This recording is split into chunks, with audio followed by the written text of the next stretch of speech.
Hello everyone. Hello my people, my people. I can't do new hair today. See my hair? I feel some. Should be the hair fine. How the hair look? Beautiful. Should be the hair fine. I just feel some.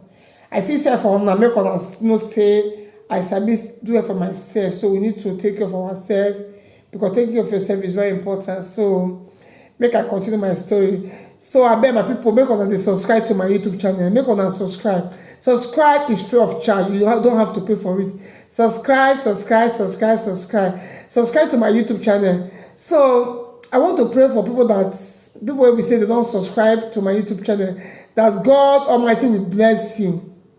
People will never still subscribe. God will bless you. As you do so, whatever you are looking for, God will provide it for you. So make sure you subscribe. Subscribe, share the video, comment, like, share it. You understand? So anytime I upload, you go to see my video. Today's topic is a very interesting topic. It's very, very interesting for you to hear. Today's topic is advice to married men where they carry woman up and down. I'm talking about side chick. If you don't say you get a wife, I beg my brother, my sister, my brothers, my married men, I beg, make una stop side chick. Make una stop side chick. Because side chick can kill you, kill your family, kill your children. Because you get what I just hear, story when I hear when the story really happened. It really happened. It just happened. As I hear the story, I say no, this story, come on, that must come tell my people what really happened. So the story be say, not be small story. Not be small, na real story. So one man, the man he get wife and he get 2 children. Fine wife, the wife fine well with 2 lovely children wey the man get. So the man now, he come with a friend one girl. As they friend the woman, they come dey friend each other. So he come rent house for the girl. So most time na the girl house they stay. You go tell wife say they go work, but the wife don't even wife don't care. He goes okay if you come up for first of all go see the side chick. The woman don't even ask him. So one day mistakenly the man forget the phone for house. So as the man forget the phone for house now, so now the side chick call the phone. As he call the phone, the woman come say hello. Now the woman come ask the girl who you be. Come say he come ask the woman say who you be. Then the girl come and say na me be so person I be your husband girlfriend side chick. And then the man say who are you to say you be my girlfriend? Say I'm the wife. So that and so they come the quarrel. So they come begin the quarrel for each other for them. Then the girl side chick come and tell the man say they try me. I'm going to show you. Say so you get mad to insult me. Wait for me. So the side chick come drop the phone. So when the woman husband come now, then the woman come tell her husband say, today one of your girlfriend call me, come dey insult me. Now the man come dey tell say no, we not be girlfriend though. Who be that girl? Come dey tell the woman, he come dey deny for your wife, say you no get any girlfriend, maybe na mistake. Then the man say okay, no problem, since na mistake, no problem. So now the man come go meet the side chick where he rent house for now say no vex, abeg no vex. Now the girl come tell the woman say if you don't say me you will continue, you need to kill your wife, kill your children. If you don't kill your wife and children, me no go fit continue this friendship again. Then the man come say, now that one you want. Then the girl say yes, you have to get rid of them. So then the man come say okay, now no they continue. So the man with the woman they continue to friend each other. They come they plan how they will take care the man come the plan he go take care the children. One day now, as the children don't sleep, the wife they don't sleep now. Now the man can't go use something, can't weaken their body, both the wife, both the children, can't weaken their body. As he weaken them, so he can't press their neck, he press the children's neck, he can't kill the 2 children, he can't kill the wife. As he kill the wife, he can't pack them for one corner of a house. So they tell people come and they don't come to see the children, they come to ask the man, say, where your children have? He say, no see them. Where your wife? He say, no see them. The mother of the girl say, where my pikin? He say, no see them. They come to people they say, no see them. Then the parents of the girl come go report to say, we not see our children, no, we not see our grandchildren. So the police come the police they come begin investigate, they come investigate, as they come investigate now, they come say the man kill the children, put them for one corner of a house. As people dem for work on fit ask now, they come dey ask the man say, who kill them? The man say he no know who kill them. He no know wetin happen. The man come dey cry. Now the man cry pass, he cry. The man come dey cry, dey cry. They come dey even dey pity for the man, say sorry. So who come do this into your family? They come dey pet the man. They come dey pet the man. Come dey pet the man. So they come begin dey trace the. They come dey trace the matter. Come dey trace the matter. Come dey trace the matter. As they trace the matter now. So na person wey one get wey call wey dey when the side chick dey call, they have now go tell police say somebody threaten to deal with the woman. So make dem ask the man question well say maybe na the man na you know wetin happen to the wife.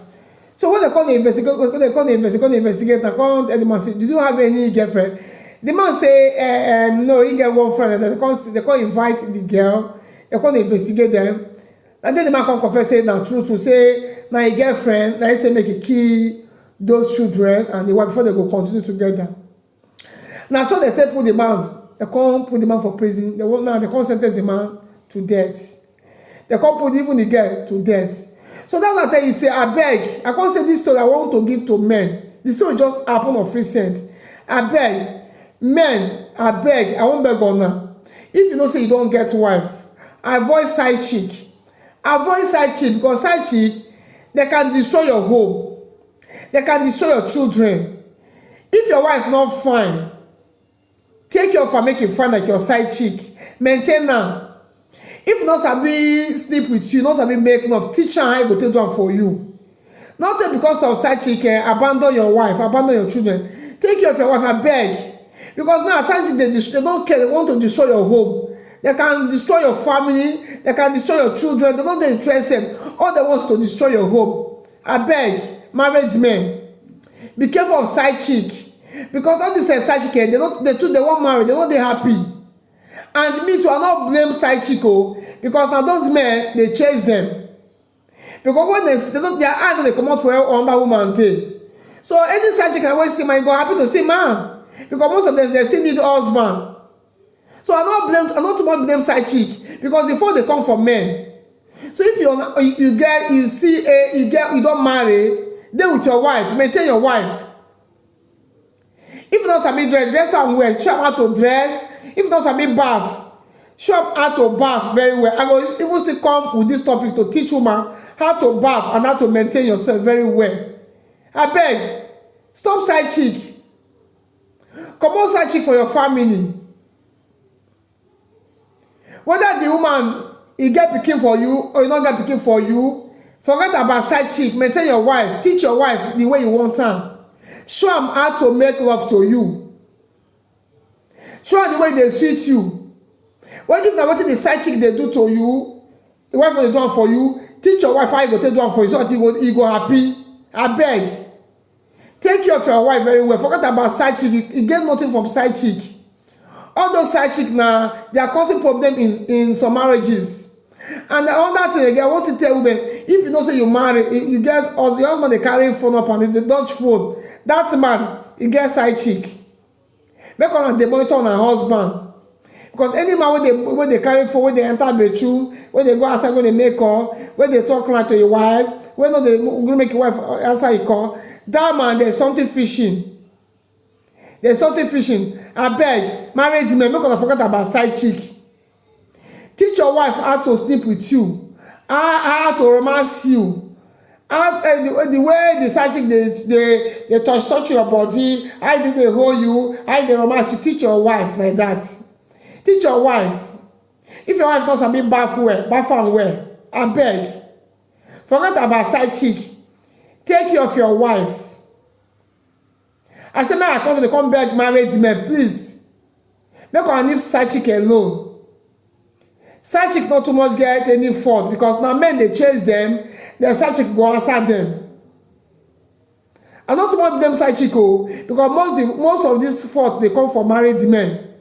Because once they see any girl, they will say, "Has mama na see yan show." Sassy, he breast big Sassy get shape Sassy, he pose in yansh show his body. But his wife, before he marry a wife, you know say wife not get yansh. You know say wife not get breast. At least before you marry your wife, you're supposed to know whether your wife gets nyash or you get breast. Not after you don't marry the wife, that you don't use the woman well, you don't chop the woman well. You can't say you not get better nyash, or you not get better breast, or you not get better body. You come on the side chick, now you get better body. Most of all these side chick, they are very dangerous. Be careful. Be careful of side chick. I beg. Married men, take care of your wife, love your wife. Show your wife some love, respect your wife. Respect your wife. I beg. So that's all my talking for today. I say I can't advise married men. I beg. Forget about side chick. Forget. So I won't stop for this video. May not too much take most of our time. So make una subscribe to this YouTube channel. Make una share so that all these married men go get sense and side chick too go get sense. I beg my people, subscribe this YouTube channel, share and comment, like, share this video. So that's all my talking for today. So see you in my next video. Bye.